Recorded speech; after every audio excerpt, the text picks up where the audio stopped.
शुद्ध संवी शिव साक्षात। जो ऐसी बिहार जंगल में वो बहुत दिन तक तपस्या की। देखिए कितनी खतरनाक गुफा है, और इस गुफा में इस तरह से ये बिहार जंगल में ये गुफा बना हुआ है। तो मेरा आने से पहले यहाँ हर साल भालू बच्चे देती थी। 20 साल की उम्र में वहाँ से हिमालय क्षेत्र में भगवत प्राप्ति की एक उद्यमशीलता के से प्रभावित होकर मैं हिमालय चले गया। साल में 1-2 बार इधर आते, 1-2 महीने यहाँ रहते हैं। थोड़ा आगे एक छोटा सा गुफा है, वो गुफा में भी और इन पेड़ों के नीचे भी रहते हैं। नमस्कार आप सभी को, आप देख रहे हैं भूमि भारत। मैं हूँ आपका होस्ट प्रवीण। लगातार आपको हम साधु संतों का दर्शन करा रहे हैं। अभी हम अमरकंटक में हैं और लगातार अमरकंटक से आपको हम साधु संतों का दर्शन करा रहे हैं। ये पहाड़ों की जंगल है, गुफा है, ऊपर में पेड़ पौधे हैं और करीब करीब यहाँ से 2 से 3 किलोमीटर बाहर आपको सड़क मिलेंगे, नगर मिलेंगे, लेकिन इस जगह पे दूर दूर तक कोई लोग नहीं मिलेंगे। इस जंगल में, इस गुफा में, इस वृक्ष के नीचे एक संत जी रहते हैं। और इस बिहार जंगल में इस वृक्ष के नीचे हनुमान दास जी महाराज हैं, जो नाथ संप्रदाय से हैं। और नाथ संप्रदाय आप जानते ही होंगे, आदित्य योगी आदित्यनाथ जी महाराज हैं और बहुत सारे संत एक सिद्ध संत हुए हैं। और उसी के क्रम में आज हमारा भी दर्शन हुआ ऐसे ही सिद्ध संतों का। तो क्यों ना आज आपको भी मैं दर्शन कराऊं और उनके मुखार बिंदु से कुछ ऐसी बातें सुनूं ताकि हम लोगों का जीवन धन्य हो जाए। तो चलिए सीधे महाराज जी से हम बातें करते हैं। अभी हम जंगल में आ गए हैं और ये अमरकंटक का जंगल है और आप देख सकते हैं कितना बिहार जंगल है। और जंगल को पार करते करते यहाँ पे महाराज जी हैं जो आपको हम दिखा रहे हैं। आप देख सकते हैं महाराज जी अभी बैठे हैं और हम महाराज जी से बातचीत करेंगे। और ये बिहार जंगल है, आप देख सकते हैं। और इसी वृक्ष के नीचे, इसी कदम का वृक्ष है शायद, और इसी वृक्ष के नीचे महाराज जी तपस्या करते हैं। तो चलिए महाराज जी से हम थोड़ा बातचीत करेंगे और आपको भी दिखाएंगे। ये कुटी तो नहीं है, लेकिन ये वृक्ष के नीचे महाराज जी रहते हैं। और चलिए हम महाराज जी से हम बात करेंगे। महाराज जी, आज आपका दर्शन हुआ, सानिध्य में कुछ हम जानना चाहते हैं। कुछ अपने बारे में बताइए, कैसे इस मार्ग में आना हुआ और क्या प्रारंभिक जीवन रहा, बचपन से अभी तक क्या अनुभव मिला इस मार्ग में?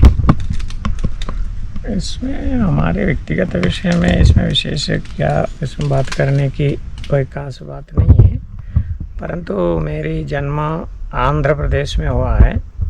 तो 20 साल की उम्र में वहाँ से हिमालय क्षेत्र में भगवत प्राप्ति की एक उद्यमशीलता के से प्रभावित होकर मैं हिमालय चले गया था और हिमालय के क्षेत्र में बहुत साल रहा। फिर तद के बाद यहाँ अमरकंटक रेवा क्षेत्र में भी कुछ 2-3 साल रहे। अभी वर्तमान में भी विशेषतया परिव्राजन में ही रहता हूँ। साल में 1-2 बार इधर आते, 1-2 महीने यहाँ रहते हैं। थोड़ा आगे एक छोटा सा गुफा है, वो गुफा में भी और इन पेड़ों के नीचे भी रहते हैं गर्मी आदि समयों में। फिर गर्मी होने के बाद मैं हिमालय क्षेत्र में चले जाता हूँ, उस क्षेत्र में रहता हूँ। ये मेरी संबंध में। महाराज जी, इस बिहार जंगल में आप अकेले रहते हैं और ये आप नीचे देख सकते हैं, जो आप अनुमान कर सकते हैं जो कोई यहाँ पे आता नहीं है। और इस पे महाराज जी साधना करते हैं और रात को आप यहीं सोते हैं महाराज जी, आपने बोला? हाँ, रात को यही सोते हैं, रात को यही सोते हैं। और जब तक मैं इधर अमरकंटक में रहता हूँ, हाँ, तब तक इधर ही यही पेड़ के नीचे और ऐसे यहाँ से 50 मीटर आगे एक गुफा भी है, उस गुफा में भी सो जाता हूँ। और भोजन आदि के लिए दिन में एक बार नज़दीक में 2 किलोमीटर के रेंज में 2-3 आश्रम हैं, किसी में भी आश्रम में जाके भोजन करके आ जाते हैं। महाराज जी, ऐसा क्यों होता है जो इतना दूर आना पड़ता है एक साधु को अपने तप के लिए? ऐसा कोई भी ऐसी चीज़ नहीं है, परंतु किसी भी एक विषय को प्राप्त करने के लिए एक चिंतित होकर लक्ष्य के प्रति एकाग्र होकर प्रयास करने की ज़रूरत होती है। वो आध्यात्मिक हो, सामाजिक हो, और विशेषतया आध्यात्मिक प्रधानतया अंतर्मुखी साधना प्रधान होते हैं। तो तत्कारण से तो एकांत सेवा, एकांत में रहना आत्मिक साधनाओं की अत्यंत उपयोगीकारी एक प्रक्रिया है। तो इसलिए एकांत यदि मिले तो अंतर्मुख होकर आध्यात्म साधनाओं में गहनता से उतरने की संभावना रहती है। इसलिए स्वाभाविक रूप से साधु लोग एकांत को आश्रय लेके उनकी जो भी साधना है उसमें गहनता से उतरने को प्रयास करते हैं। महाराज जी, हम जैसे लोग गृहस्थ में रहते हैं, तो नए युवा युवती या गृहस्थ वाले को कुछ अपने मुखार बिंदु से बताइए, कैसे जिया जाए इस जीवन को, कैसे तनाव मुक्त जीवन जिया जाए। देखो, एक इस प्रश्न में ही बहुत कॉन्ट्रडिक्टरी है, क्योंकि साधु है ये खुद सांसारिक विषयों की से परित्याग करके एकांत की और संसार के अतिरिक्त विषयों का साधना कर रहे हैं। तो मेरी अनुमान से इस तरीके की व्यावहारिक जगत से जुड़े हुए प्रश्नों को मुझे लगता है साधु को यह उचित समाधान दे सकता हो। परंतु यदि कोई व्यक्ति साधु को अपने आदर्श मानता हो तो साधु की जीवन शैली के अंतर्गत में रहने वाली नैतिक मूल्यों को आदर्श लेके तदनुरूप अपने जीवन की जीवनचर्या को अपने हिसाब से बना लेना चाहिए। और साधु समाज में विभिन्न प्रकार के संत होते हैं। कुछ संत सांसारिक जीवन की विषयों पर भी प्रभाव अपने दृष्टिकोण रखते हुए उस विषयों को भी विशेषता से परिशीलन करके लोक कल्याणार्थ कुछ मार्गों की बारे में प्रवचन आदि देने वाले कुछ संत होते हैं। विशेषतया सांसारिक विषयों की समस्याओं पर प्रवचन देने वाले कुछ संत होते हैं। ऐसी लोगों से ये ज़्यादा उसके संबंध में उत्तर मिल सकता है। हमारी जो साधना विधि है एकांतिक और विशेषतया लोकोत्तर साधनाओं से जुड़े हुए, हम नाथ संप्रदाय से जुड़े हैं, वो लोकोत्तर विषयों की साधना करते हैं। तो हम व्यावहारिक विषयों पर मुझे लगता नहीं मैं उतना सटीक विषयों की मार्गदर्शन दे सकता हूँ। अच्छा। महाराज जी, जब हम वीडियो बनाते हैं तो नीचे में कमेंट्स में अधिकतर प्रश्न ये आते हैं, जो मैं इस जीवन से परेशान हो गया हूँ, मुझे संत बनना है, अब जाता हूँ संत बनता हूँ। तो वैसे लोगों के लिए क्या कहेंगे आप? ये तो देखिए, एक संत बनने का मतलब विशुद्ध रूप से आध्यात्मिक मार्ग में जाने का एक प्रक्रिया है। और यदि जीवन की परमार्थ क्या है इस विषय पर यदि हम चिंतन करेंगे तो आध्यात्मिकता मार्ग में प्रविष्ट होना ही जीवन की परमार्थ है। इस आध्यात्मिक मार्ग में प्रविष्ट होने के लिए गृहस्थ में रहते हुए भी आध्यात्मिक मार्ग में चल सकते हैं और संत बन के भी चल सकते हैं। परंतु संत बन के चलने से पॉसिबिलिटीज ज़्यादा होगा, क्योंकि उनके पास समय और उनके पास बंधन मुक्त, व्यावहारिक बंधन मुक्त होने के कारण से वो अपनी 100% आध्यात्मिक विषयों की अचीवमेंट के लिए वो लगा सकता है। इस कारण से संत बनना एक मार्गदर्शक और एक अत्यंत नोबेल वे है। और यदि कोई व्यक्ति को व्यवहार सांसारिक जीवन से किसी दुखी आदि हो रहा हो तो वो एक प्रकार का त्याग और वैराग्य मार्ग में जाने का एक प्रथम चरण मान के इस संसार मिथ्या है, संसार की बंधन, सांसारिक का जो संबंध है, इसकी अनुपयोगिता को महसूस करते हुए ईश्वरीय चरणों में जाके ईश्वर और आध्यात्मिकता के चरणों में जाने का प्रेरणा वो ले सकता है। ऐसा व्यक्ति साधु बनने को यदि चेष्टा करेगा तो विशुद्ध रूप से ईश्वर के प्रति समर्पणता के साथ इस मार्ग में आएगा तो वो अपने जीवन कल्याणमय कर सकते हैं और लोक कल्याण की दिशा में भी वो मार्ग उत्तर बाद में प्रयास कर सकता है ऐसा व्यक्ति। महाराज जी, हम नए युवा युवती के लिए कुछ आपसे सुनना चाहते हैं। नए युवा युवती बहुत सारे अलग अलग दिशा में चले जाते हैं। प्रारंभिक जीवन में एक नकारात्मक ऊर्जा उनमें आ जाती है और अलग अलग दिशा में चले जाते हैं। तो सही मार्गदर्शन कैसे हो, और जिसके कारण आजकल फ्रस्ट्रेशन हो गया है, नई नई चीज़ हमने भी सुना है और पहले ये था नहीं। लोगों में जैसे अभी कोविड हुआ था तो लोगों में निगेटिविटी आ गई है, तो ऐसी निगेटिविटी से कैसे दूर रहे, तनाव मुक्त जीवन कैसे हो? देखिए, यहाँ जो नया आजकल की जो नवा युवती और युवकों के जो संबंध में आप 2-3 बार प्रस्ताव किया, जी जी। तो यहाँ समझने वाली बात ये है, अभी जो जिस कालखंड में हम लोग जी रहा है, जिस कालखंड में हम लोग जी रहा है, मानवीय चेतना का एक विशिष्ट विकास की अवस्था में है। जो प्राचीन काल में जो मानवीय चेतना इतना विकसित स्वरूप में नहीं था और समाज को भोग संबंधी विषयों का एक्सेस इतने विपुलता से प्राचीन काल में नहीं होती थी। तो अभी वर्तमान में क्या है, विकास अच्छी तरीके से सामाजिक और मानसिक दोनों प्रकार की विकास एक प्रकार के समाज मानवीय चेतना में आ चुका है, ह्यूमन इंटेलिजेंस में, ह्यूमन कॉन्शियसनेस में। इस कारण से भोग संबंधी विषयों का उनका एक्सेस ज़्यादा होने के कारण से स्वाभाविक रूप से भोग संबंधी विषयों में वर्तमान युवतियों के विशेषतया से आकर्षित हो रहा है। अभी हमको एक बात समझना चाहिए, एक डीप एनालिसिस इन मैटर है ये, तो हमको ये नहीं समझना चाहिए भोग कोई गलत है। अब समझने वाली बात है, भोग विशिष्टता ऐसे जो संसार भोग संबंधी विषयों में ज़्यादा एक्सेस प्राप्त किया है 100 साल 200 साल 500 साल पहले समाज के साथ इतनी भोग संबंधी विषयों का व्यवहार संभव नहीं था, और साथ में उस समय की मानवीय चेतना भी एक डिफरेंट एंगल में थी। तो इस कारण से हम लोग जिस कालखंड में हैं, हम विशिष्ट भोग के प्रति विशेषतया आकर्षित होने की संभावनाएं आज की पीढ़ी के पास है। परंतु क्या ये भोग संबंधी विषयों में रमन करना ही जीवन की परमार्थ है क्या? ऐसा एक बार अपने जीवन के में 5 मिनट खड़े होकर शांत अवस्था में सोचने की ज़रूरत है। यदि ईश्वर की कृपा से हमको जीवन मिला है तो इस जीवन की मूल लक्ष्य क्या है? आध्यात्मिकता और ईश्वरीय चरणानुरागता, ईश्वर के प्रति समर्पण, ईश्वर के साथ एक कनेक्टिव लाइफस्टाइल डेवलप करना, ये हमारे जीवन का मुख्य लक्ष्य होनी चाहिए। यदि व्यक्ति को हम ये नहीं कह रहे हम साधु बन गया तो सभी को विरक्त रहे, यदि वो भोग संबंधी जीवन में रहते हुए भी जो भी हमको जीवन मिला है, उस जीवन में जैसा भी वर्तमान परिवेश में हमारे संस्कार जहाँ स्थित है, व्यवहार का कोई जॉब कर रहा है, कोई बिजनेस कर रहा है, उस जॉब और जीवन के साथ उपलब्ध होने वाली समस्त भौतिक जीवन जीते हुए भी ईश्वर के साथ कनेक्टेड रह सकता है।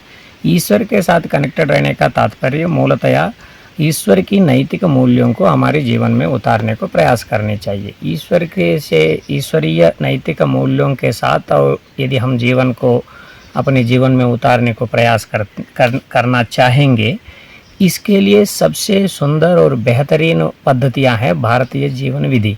तो भारतीय संस्कृति का जो भारतीय जीवन विधि, भारतीय संस्कार, भारतीय परंपरागत जीवन पद्धति, जिस तरीके से जो फैमिली सिस्टम है हमारी, और हमारी जो भारतीय संस्कारों से युक्त जीवन विधान को जो व्यक्ति चुनेगा, वो आध्यात्मिकता के साथ भी जुड़ेगा और भोग संबंधी जीवन को भी अच्छी तरीके से जी सकता है। हमारी जो विशिष्टता हिंदू सनातन धर्म की जो मौलिक 4 प्रधान पुरुषार्थ है, धर्म अर्थ काम मोक्ष, ऐसा नहीं केवल मोक्ष या भगवान को प्राप्ति करना को ही पुरुषार्थ मानते हमारे धर्म अच्छी तरीके से जीवन को एक्सप्लोर करने को भी एक पुरुषार्थ मानती है।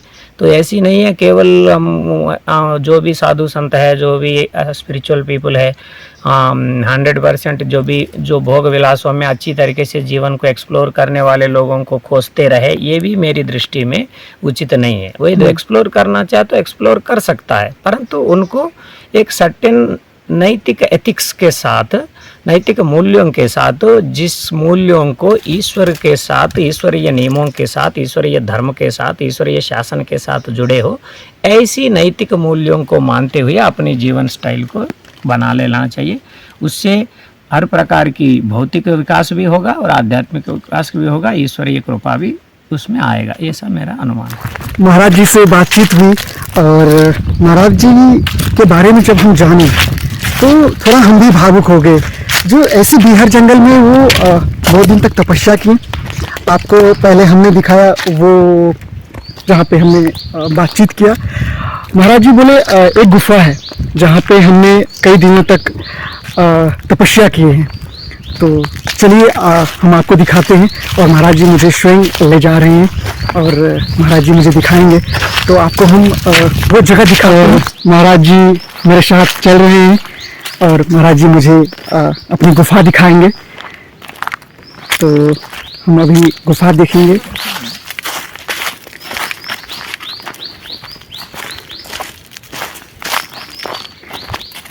इधर में है महाराज जी गुफा क्या? यहाँ से बाहर तक के रास्ता है ना। अच्छा यही रास्ता है। अरे देखिए कितनी खतरनाक गुफा है, और इस गुफा में महाराज जी साधना करते हैं।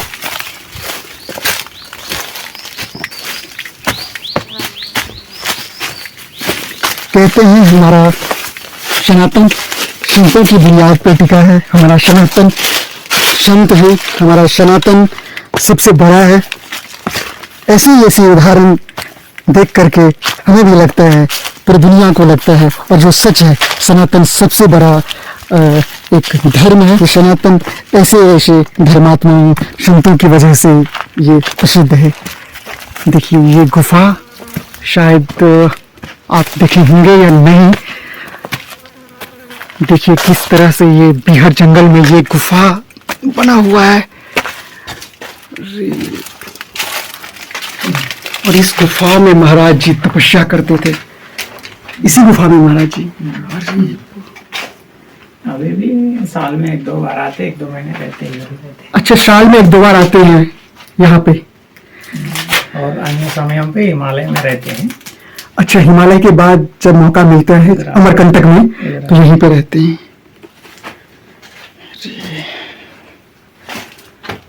ये देख सकते हैं किस तरह से गुफा है, और ये मैं पहली बार देख रहा हूँ इतनी बीहर गुफा में संत जी तपस्या करते हैं।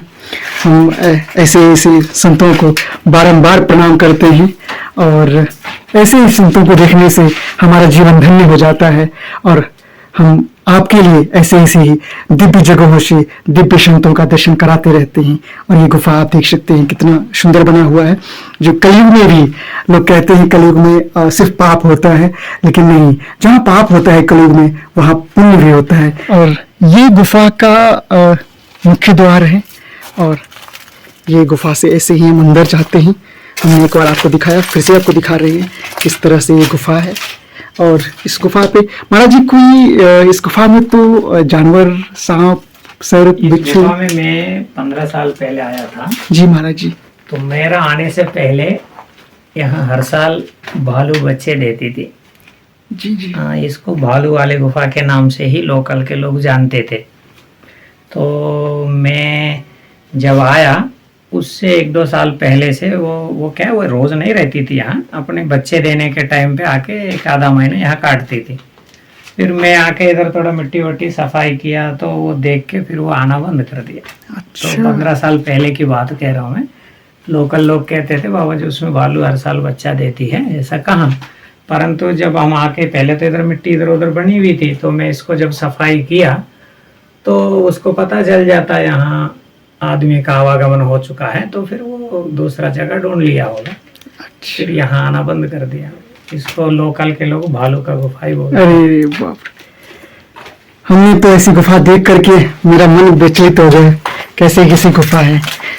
और महाराज जी जब अंदर में साधना करना होता है और फिर जब अंदर से बाहर आते हैं तो यहाँ पे साधना करते हैं। और किस तरह से आप ऊपर में देख रहे हैं, जिस तरह से हिमालय में रहता है गुफा, उस तरह से ही ये अमरकंटक में इस तरह से गुफा रहता है। और इसी गुफा पे महाराज जी, हमारे संत जी यहाँ पे तपस्या करते हैं ऐसे ही बैठ करके। और ये गुफा आप देख सकते हैं, और इधर ये जंगल है, पूरा पूरा बिहार जंगल है, और ये गुफा है चारों तरफ। ये गुफा आप देख सकते हैं। महाराज जी जब यहाँ हम तपोस्थली आए हैं तो कुछ आपके मुखारबिंदु से कुछ श्लोक सुनना चाहते हैं, तो आप कृपा करके बताइए। अनेक शक्ति संघट्ट प्रकाशलहरीतनो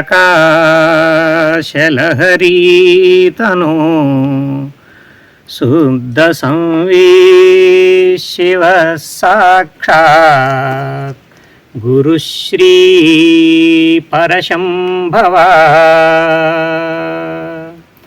श्री शंभो ते महिम्ना स्तुतिपथरचिता साङ्गवेदा सशास्त्रा सिद्धान्ता साङ्गविद्या सचकितमतयो नैव पश्यन्ति पारम् साद्यन्तास्त्वामनन्तं परमशिवगुरुं ते कथं वर्णयेयु तस्मात् प्रज्ञानुसारात् अहमपि भवता स्तौमि किंचित् चरित्रम्। चलिए अमरकंटक से इस वीडियो को यही समाप्त करते हैं। मिलते हैं किसी अन्य वीडियो में। अगर वीडियो अच्छा लगे तो लाइक करें, शेयर करें, सब्सक्राइब करें। चलिए नर्मदे हर, जय सिया राम।